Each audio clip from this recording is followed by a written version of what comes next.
Aries, hi! Welcome to Mystic Queen PH at ito ang inyong weekly reading for April 29 to May 5, 2024. This is a general reading, just take what resonates. Watch your Sun, Moon, Rising, Venus for other messages. Thank you sa lahat ng mga sumusuporta dito sa ating channel. Just a reminder, gamitin nyo lamang ang reading na to bilang gabay. Pa-follow, like na rin ang ating Facebook at TikTok. Lahat po yan Mystic Queen PH. Like, share, subscribe. Turn on post notifications para lagi kayong updated sa ating mga readings. And if you're interested in private readings, meron tayong link sa description at sa pinned comment. Paki-check nyo na lang. Ayan. So, let's see weekly energies for you, Aries. Okay. Uy. Overall energy, you have the 8 of Cups. Leaving something behind. Yung iba, pwedeng may iiwanan kayong trabaho or situation that you feel na hindi na kayo masaya or hindi na siya fulfilling. Yung iba naman pwedeng paglalakbay ito, no? So, pwedeng medyo matatagalan kayo na makakabalik doon sa lugar nyo. So, this is your challenge, 5 of Wands. Maaring merong mga hindi sang-ayon sa plano mo, no? Na i-pursue or gawin, lalo na kung aalis ka. Maaring may pipigil sa'yo. Hindi sila sang-ayon sa mga gusto mong gawin. But I think kahit na hindi sila sang-ayon, gagawin mo pa rin eh. Kasi yun yung gusto mo, 'di ba? So let's see your opportunity. What's the opportunity for Aries? Uy, the Hermit.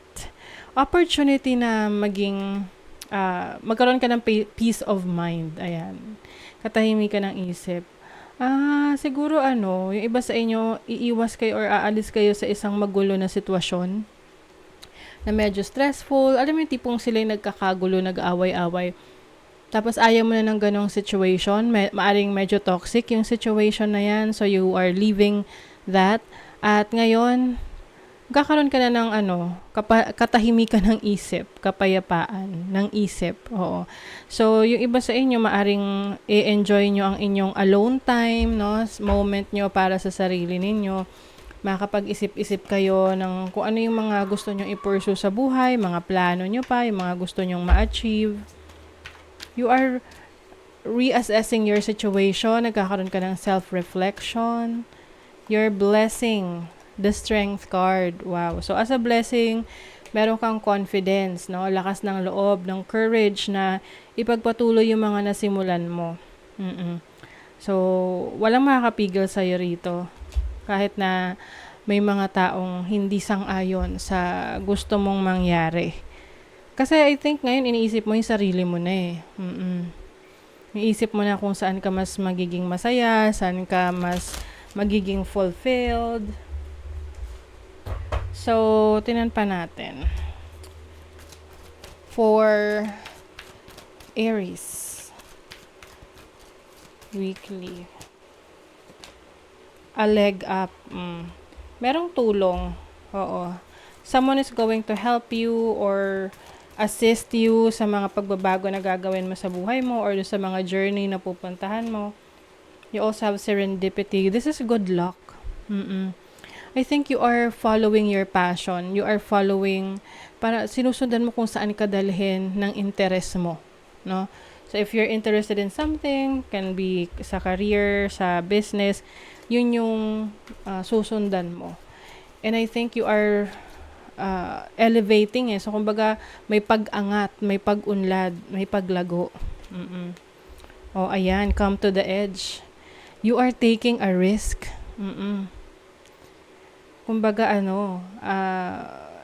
medyo extreme yung gagawin ng iba sa inyo. Yung tipong, pwede kasi itong, napigilan kayo for so many years.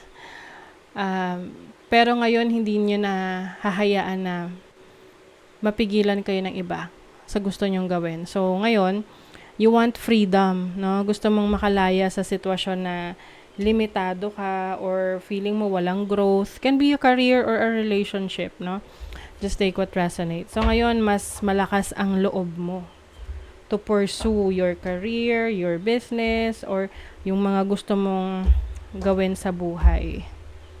Okay, so let's see yung energy ng iyong money, career, finances. Money, career, finances for Aries. Uy, the Three of Cups. There's celebration. Queen of Cups. So, yung iba sa inyo nakikita ko rito, ipupurso nyo yung trabaho, yung career nyo. Kung saan kayo magiging masaya. Kung saan kayo mas fulfilled. Kung saan nyo mas nagagamit yung inyong talents and skills. You will also have new friends. Maaring meron ka mga bagong makikilala sa yung journey, sa bago mong trabaho, yung iba sa inyo. Some of you will also enjoy. Slow and steady. Being careful in each and every step will minimize errors in your projects. There's no need to rush. So, may mga projects ka raw na hindi mo mamadaliin. No?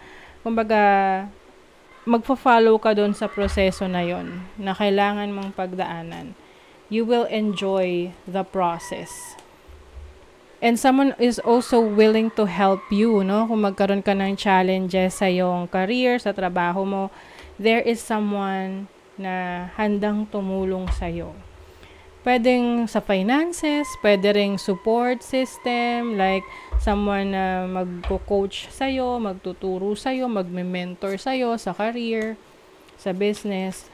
So, pagdating naman sa love life, tingnan natin. Love life naman ng mga Aries. Queen of Swords. And the Tower. Okay. So, some of you, meron kayong kinut off sa buhay nyo.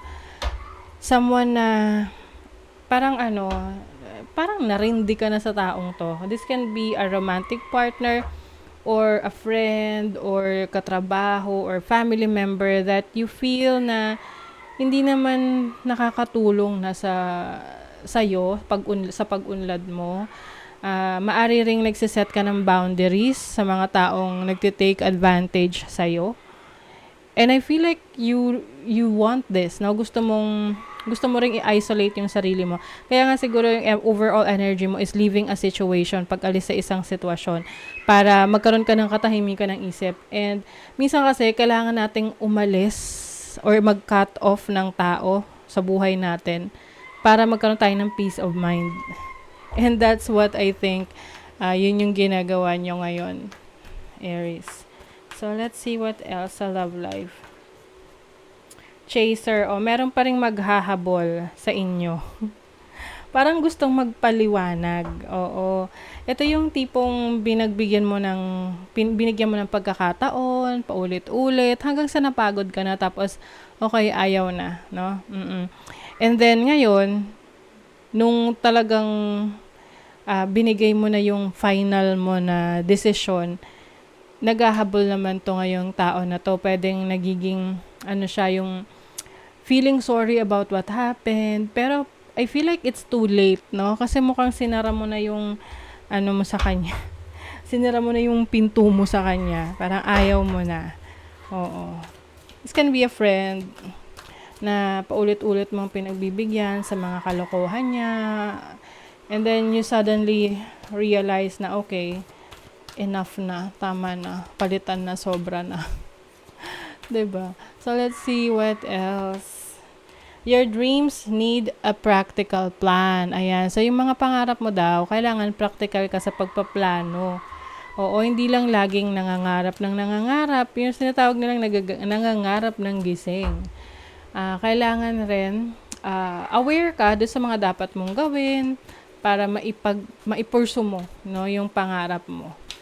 Taking action is the first step towards your dreams. So, being one step closer to your dreams. The energy is gaining momentum. Ayan. So, yung energy mo ngayon, mas malakas, no? Kumbaga, mas inspired ka, mas desidido ka, determinado ka, na i-pursue yung mga gusto mo sa buhay. So, samantalahin mo yung energy na yan. Yung momentum na yan. Last quarter, Moon in Leo, lighten up. Ayan. So, syempre, wag mo ring bigyan ng masyadong pressure ang sarili mo.